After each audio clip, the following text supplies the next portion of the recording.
Quando alguém fala em histórias em quadrinhos, a imagem que costuma vir à cabeça da maioria das pessoas é quase sempre a mesma. Super-heróis, principalmente da Marvel ou da DC Comics, histórias infantis como da Turma da Mônica ou mangás shounen, certo? De lutinha, poderzinho, sem ofensas. E eu preciso começar esse vídeo dizendo uma coisa, como você já deve ter reparado, eu também gosto muito de tudo isso. Eu acho que essas histórias podem ser excelentes portas de entrada para esse universo, e é claro, tem quem se contente em se manter apenas com elas pelo resto da vida, afinal, dentro desses gêneros, existem HQs poderosíssimas, com histórias incríveis e criativas e artes deslumbrantes. É impossível falar sobre histórias em quadrinhos sem passar por obras como Quarto Mundo de Jack Kirby, Dragon Ball ou pelos personagens de Maurício de Souza, e por isso, lembrar delas quando se fala em quadrinhos jamais será um problema. Mas se limitar a pensar apenas nelas pode acabar afastando muita gente que, talvez, diferente de nós, não se conectem tanto a esse tipo de história, fazendo com que elas pensem, talvez quadrinhos não sejam pra mim, e acabam nunca explorando e nunca descobrindo que, na verdade, essa mídia carrega também histórias de romance, de ficção científica, de terror, de comédia e qualquer outra coisa mais que elas queiram. Eu acho que nós nos acostumamos durante muito tempo a reconhecer histórias em quadrinhos como gênero. Mas, assim como cinema, teatro, literatura, as HQs são apenas mais uma forma, a minha favorita por sinal, de se contar grandes histórias. Então hoje eu separei algumas obras, 5 para ser mais exato, para tentar te convencer que não. Você não odeia histórias em quadrinhos. Talvez você só não tenha achado a sua ainda. Sem mais enrolações, vamos logo para a primeira delas. Eu sei, falar de Uzumaki hoje em dia é quase clichê. Sempre que alguém quer recomendar um mangá de horror, o nome de Junji Ito aparece, mas olha, nesse caso, o clichê é mais do que justificado. Uzumaki é de longe o meu quadrinho favorito de um dos meus gêneros favoritos, o terror. E isso não é à toa, cara. A premissa parece bem simples e até meio ridícula quando você fala em voz alta. Uma história de terror sobre espirais? O que começa com detalhezinhos estranhos, padrões que se repetem, logo viram obsessão.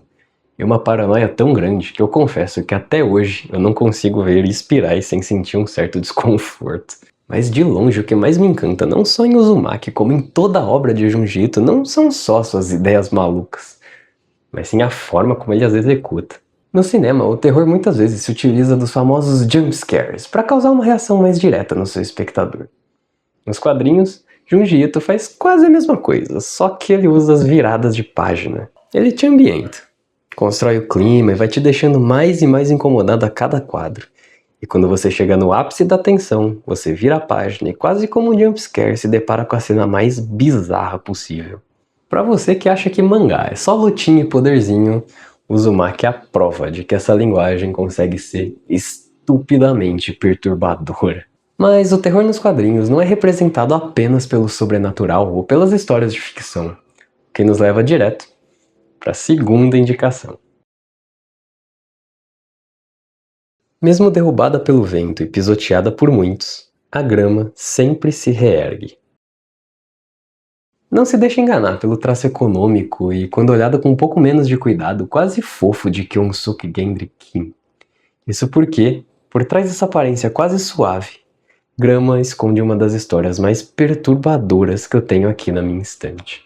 Grama narra a história real de Oksun Lee, uma menina coreana que ainda na infância foi vendida pela própria família e depois forçada a servir de mulher de conforto para o exército imperial japonês. Diferente do horror sobrenatural, quase cósmico Lovecraftiano de Uzumaki, aqui não tem absolutamente nada de sobrenatural.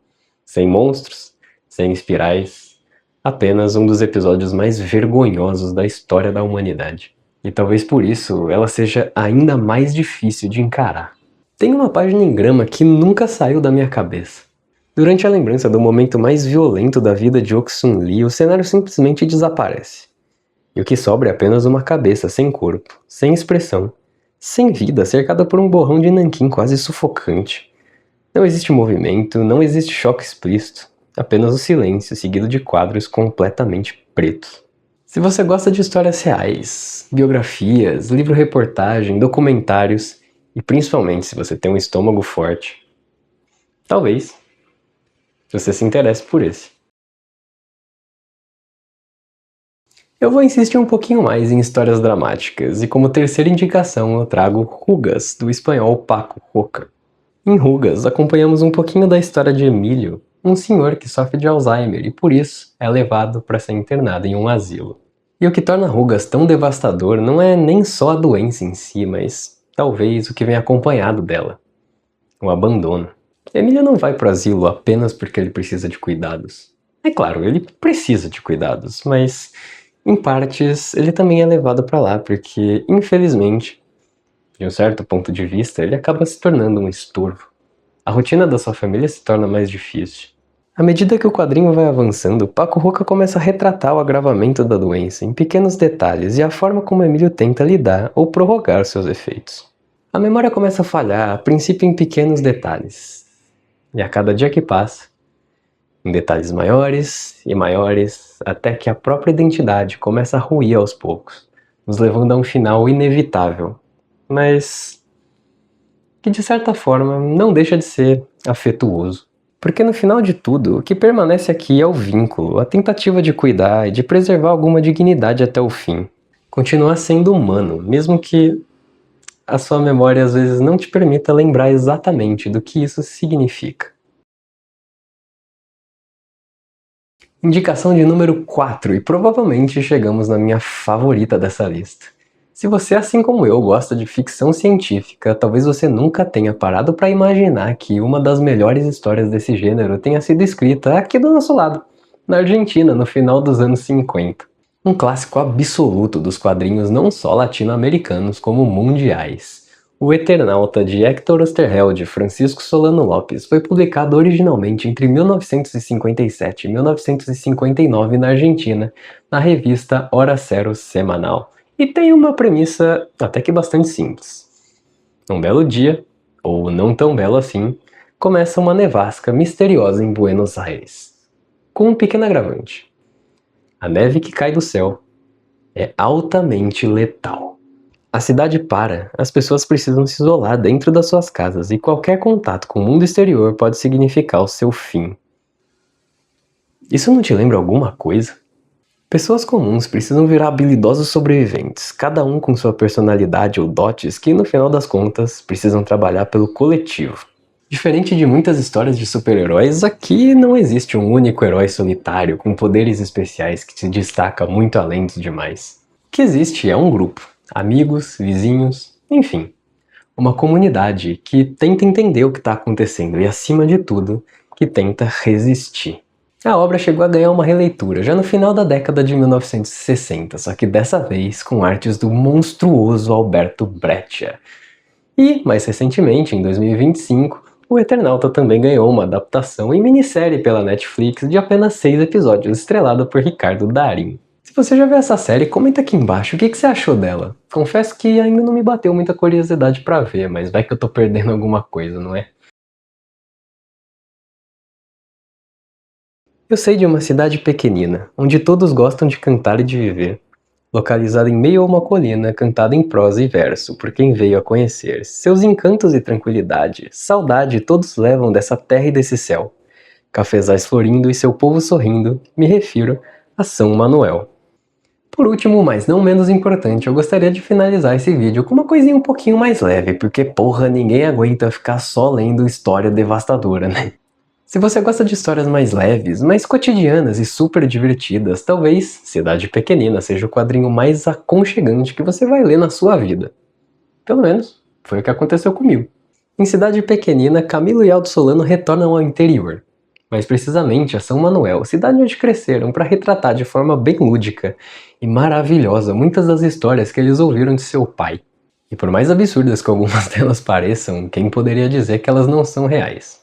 Para quem vive, estuda ou trabalha em uma cidade grande, como eu imagino que deve ser o caso da maioria de nós, já deve ter se acostumado a esse amontoado de pessoas que vão de um lado para o outro. Uma massa disforme, sem cor, sem vida, na maioria das vezes, cansados, na maioria das vezes, com pressa. E talvez isso ajude muito a transformar esse quadrinho em algo ainda mais reconfortante. Desacelerar e poder observar um pouquinho da vivência dessas pessoas de outros lugares, que vivem num outro ritmo, Pessoas com trejeitos e personalidades tão marcantes e tão únicas que são reconhecidas facilmente por qualquer um dessa cidadezinha. É o tipo de lugar onde todo mundo tem um apelido. Uma história de bar vira memória coletiva e o quadrinho abraça tudo isso de forma que, mesmo que algumas dessas pessoas ou eventos se tornem quase caricaturas, você ainda sente, acima de tudo, que é feito com tanto afeto que isso passa batido. E olha que eu nem falei do traço absolutamente hipnotizante de Camilo Solano nessa HQ. Ou melhor, não só nessa HQ. A cidade pequenina, por mais doce que seja, tem episódios duros e amargos. São histórias de um tempo que já se foi, e se não forem contadas serão esquecidas, como muitas das coisas da vida tendem a ser.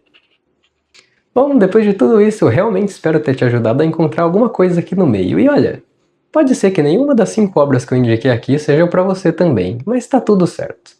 Se eu conseguir te colocar uma curiosidadezinha na cabeça, uma pulguinha atrás da sua orelha para te fazer explorar e procurar novos quadrinhos para ler e se apaixonar, a minha sensação é de dever cumprido. Até a próxima!